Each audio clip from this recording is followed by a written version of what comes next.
Hi folks, I'm Gary. Welcome to the channel.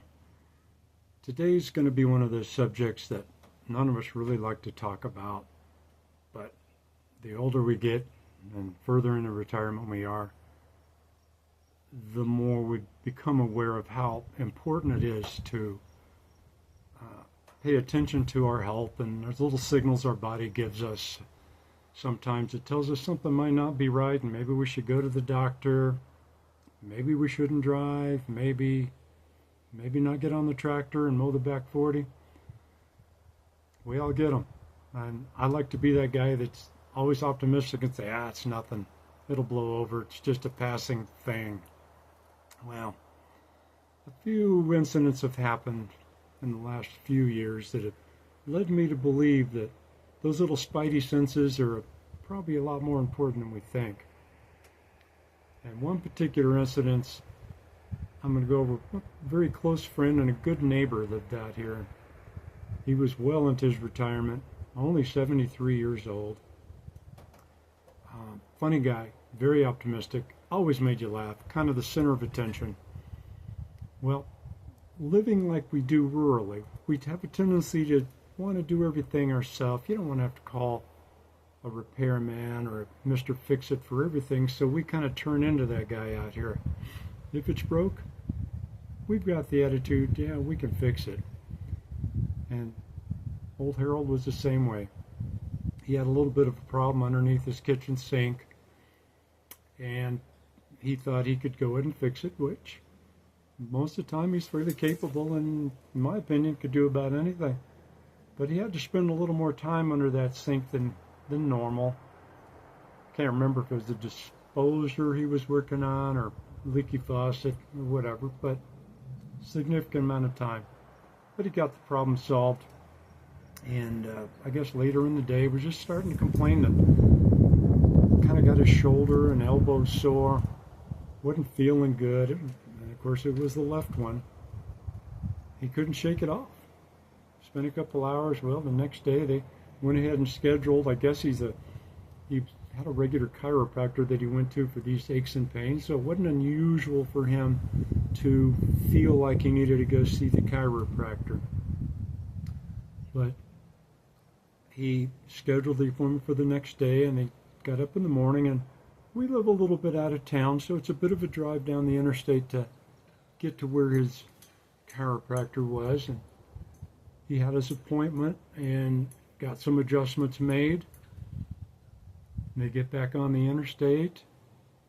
Hour or so later, not sure what the timeline was, but he decided, I'm just kind of sketchy feeling. I'm just going to let my wife drive. Well, about 30 minutes into the trip, and this is from his wife now telling the story, Harold was just sitting there. Everything looked good, and all of a sudden she said he just slumped over, and that was it. Luckily she was by an exit and was able to exit the highway rather soon and get him medical aid, but it was to no avail. He had passed away just that quick. And thank God she was driving. I mean, who knows, at 75 miles an hour out there, what might have happened if he died that quick? Really little or no warning, in her opinion, of how it happened.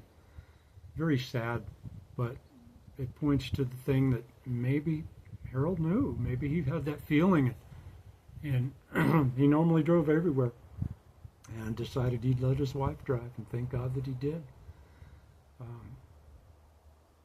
Yeah, sad.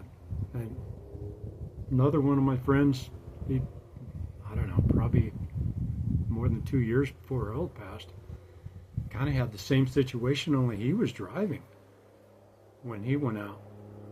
And his wife said the same thing. He was just talking and bullshitting like he normally does. They'd been out on some scavenging run because he was always wanting to gather things up at the thrift store, the flea market, and everything was great.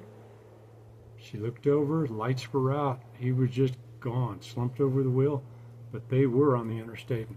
It was a struggle between life and death for her to grab the wheel and try to get the car kind of under control, even though it careened off the highway and went through a couple bar ditches and I think a fence or two even. she managed to get it shut off and to a stop before it was a major calamity.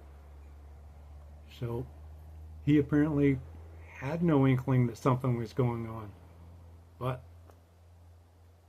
I do know that later in life, my dad decided to let my mom drive around all the time. He still wanted to go everywhere, even though he could barely walk and barely see at that point in his life.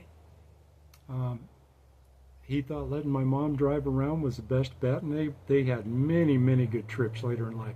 Even though my mom was not the best driver, in most people's opinion, he did not care. As long as they got him to the flea market or to McDonald's for breakfast, that was good enough. And I think it was a good choice on his part to do that. So anyhow, the moral of the story, I think if we're not filling up to speed, just, let the wife drive. They seem to live a lot longer than we do most of the time. And maybe they don't have the catastrophic failure that we might have, or maybe there's something structural in them does not let them just shut down immediately like we can. But anyhow, food for thought on that one. Let me know what you think. If this has happened, or if you've heard these stories in your little circle of friends or family. But I guess that one decision, if you're not filling up to it, your life might not matter anymore, but you might save your wife's life. So, or your kids or grandkids for that matter. Anyhow, keep moving, stay healthy, and we'll catch you on the next one. Bye now.